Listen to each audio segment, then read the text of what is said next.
I akuzuari kryesor për vrasjen e Liridona Ademajt, Naim Murseli, është sjellë sot në qendrën klinike të Universitare të Kosovës për ekzaminim.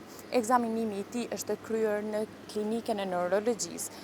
Me datën 4 qershor në seancën në gjykatën themelore të Prishtinës, trupi gjykues kishte miratuar kërkesën e mbrojtëses së të akuzuarit Murseli për ekzaminim. Gjithashtu në këtë rast, së bashku me Murselin janë duke akuzuar dhe kushtrim kokalla dhe granjet plava. Sipas raportimeve në media, Naim Murseli është sjellë sot në neurologjinë në masat e rrepta të sigurisë dhe i njëjti ka qenë i prangosur në duar dhe në këmbë, ku aty i është bërë një kontroll. Kur një person vendoset që t'i bëhet ekzaminimi, ai shtrihet në Institutin e Psikiatrisë Firenzike, ndërsa në neurologji dërgohet për kontrolla. E kështu është vepruar edhe sot për Murselin, por për shkak të rastit, masat e sigurisë kanë qenë më të larta.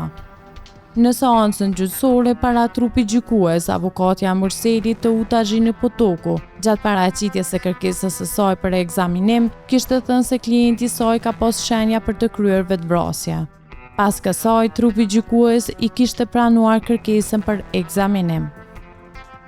Gjatë vizitës tonë në qendrën e paraburgimit në Dys, burgun e sigurisë të lartë, gjatë bisedave me të njëjtin, kemi hasë si mbrojtës.